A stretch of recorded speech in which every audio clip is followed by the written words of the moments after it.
4 विस्फोट हुए हैं और बहुत भयंकर हुए हैं जी। हॉस्पिटल की तरफ से हमें कुछ नहीं है, ना हमें कॉल आया हॉस्पिटल से कि हॉस्पिटल में आग लग गई है। अब देख रहे हैं नवोदय टाइम्स पंजाब केसरी टीवी। दिल्ली के विवेक विहार में देर रात आग लगने से करीब 7 बच्चों की मृत्यु हो गई, जिसमें से 5 नवजात शिशुओं को बचाया गया है। हम आपको एक लाइव तस्वीरें दिखा रहे हैं जहां पर ये आग लगी है कि किस तरीके से आप देख सकते हैं कि ये जो ऑक्सीजन के सिलेंडर है इनकी वजह से जो आग लगी है ये बताया जा रहा है। और ये जो पूरी बिल्डिंग जो है यहाँ पर बेबी केयर सेंटर चलाया जाता था, जिसमें 12 बेड जो है वो मौजूद थे और 12 ही बच्चे जो है यहाँ पर जो है वो यहाँ पर जो ये सिलेंडर थे इनकी वजह से आग जो है वो लगी है, ये बताया जा रहा है। और यहाँ पर बेबी केयर सेंटर था जहाँ पर 12 बेड थे और 12 ही बच्चे जो है यहाँ पर मौजूद थे।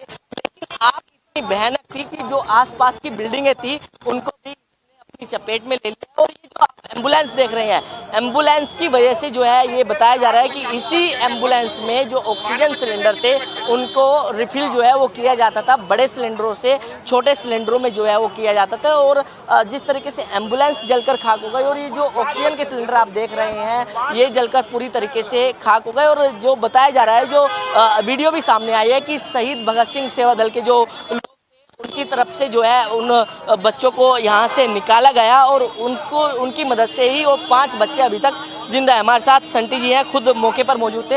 आपकी वीडियो भी लगातार वायरल हो रही है, किस तरीके से आपको पता लगा और किस? मेरा घर बिल्कुल पास है, मुझे विस्फोट की आवाज़ आई, लेकिन मैंने सोचा कोई लोग सेलिब्रेशन कर रहे होंगे, आज इलेक्शन है। लेकिन बाद में मेरे दोस्तों का इनका फ़ोन आया कि शंटी जी बम फट गया है। अब बम फट गया, ये बहुत बड़ा हादसा था।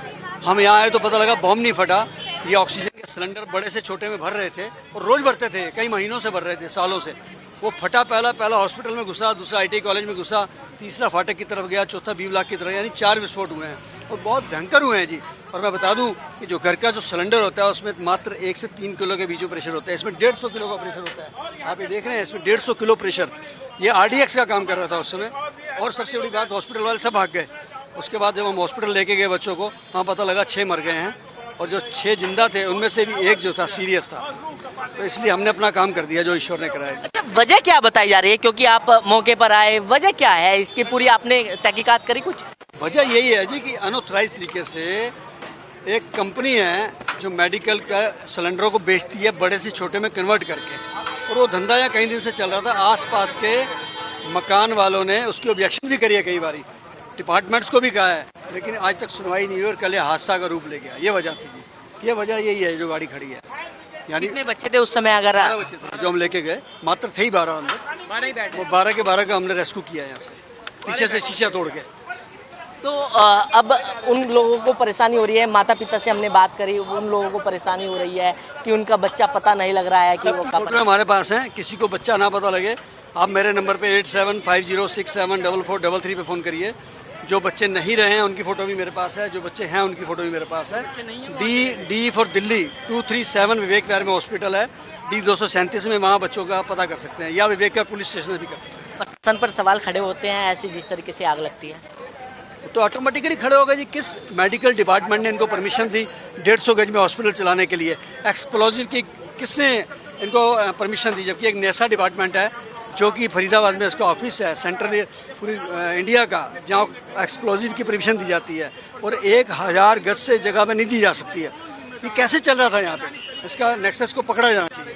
तो बिल्कुल सवाल जो है वो जरूर खड़े हो रहे हैं, लेकिन मौके पर करीब 15 से ज़्यादा गाड़ियां जो है मौके पर पहुंची थी और इस आग को रेस्क्यू जो है वो किया गया है। लेकिन जिस तरीके से आग लगी है, अपने आप में सवाल जो है वो जरूर खड़े हो रहे हैं कि किस तरीके से आग लगी है। और लोग जो है काफ़ी परेशान जो है हो रहे हैं, क्योंकि 12 बच्चे यहाँ पर मौजूद थे, जिनमें से 7 जो बच्चे हैं उनकी मृत्यु हो चुकी है और 5 बच्चों को अभी बचाया जो है वो जा सका है। लेकिन प्रशासन पर जरूर सवाल खड़े हो रहे हैं कि किस तरीके से ये आग लगी है और किस तरीके से यहाँ पर जो 150 गज में ये परमिशन जो है हॉस्पिटल चलाने की दे रखी थी। मशी आलम, ये आपका बच्चे को क्या हुआ था और कब एडमिट किया था आपने यहाँ? बुधवार को 3 बजे के बाद एडमिट किया था हमने। बच्चा हमारा ऑक्सीजन की कमी थी और कोई दिक्कत नहीं था हमारे बच्चे को। रिपोर्ट वगैरह सारे नॉर्मल थे, बस और कोई दिक्कत नहीं थी बच्चे को। तो हॉस्पिटल की तरफ से क्या कहा गया था? हॉस्पिटल से कहा बच्चा आपका ठीक है। कल भी हम देख के गए हैं, बच्चा खुद से 85% सांस ले रहा था सारा रिपोर्ट वगैरह नॉर्मल है, कुछ कोई दिक्कत नहीं है। फिर भी हॉस्पिटल की तरफ से क्या कहा है? हॉस्पिटल की तरफ से हमें कुछ नहीं है, ना हमें कॉल आया हॉस्पिटल से कि हॉस्पिटल में आग लग गई है, कोई सुविधा नहीं। हमें मीडिया के माध्यम पता चला कि हॉस्पिटल में आग लगा, हम अभी आए हैं, तो हम थाने गए, थाने में पता चला हमें कि जिसमें से 7 बच्चे खत्म हो गए, 5 बच्चे हैं, उसमें से हम आ गए, हमें GTV जाने नहीं दिया जा रहा अभी तक। ठीक है, परेशानी हो रही है, बहुत दिक्कत हो रही है हमें, हम माँ बाप हैं, हमें कैसे कितनी दिक्कत हो रही है हम जानते हैं। आप भी एक पेरेंट्स, आपको अपने बच्चे को खोने कितना डर होता है, कितना एहसास होता है। मजदूर आदमी पैसा थोड़ा थोड़ा जमा करके हम यहाँ पे लेके अपने बच्चों को आ रहे हैं, अच्छी सुविधा है, ऐसी सुविधा होती है यहाँ पे, ना माँ बाप किसी को रहने भी नहीं देते हैं यहाँ पे बच्चों की केयर के लिए। सर यहाँ ऐसा क्या वातावरण था जो पेरेंट्स को अंदर जाने नहीं देते थे, बाहर किसी को खड़ा नहीं होने देते थे, ऐसा लगता था यहाँ कोई चोरी हो रही है। हम लोकल यहाँ रहने वाले, हम जाते थे, हम यहाँ देखते थे कि यहाँ पर सिलेंडर क्यों उतर रहे हैं भाई, इतनी भारी तादाद में सिलेंडर क्यों आते हैं। लेकिन ये तो आज हमें पता चल रहा है कि यहाँ पर रिफिलिंग होती थी, वो भी रिफिलिंग उस जगह की होती थी जो कि एक तरह से वो हादसा था। अगर वो ब्लास्ट दिन में होता तो ये परमाणु बम का काम करता, क्योंकि इनकी इतनी स्पीड होती है, ये घरेलू सिलेंडर से बहुत ज़्यादा स्पीड से फटते हैं। कमाल की बात है, किसने एनओसी दी?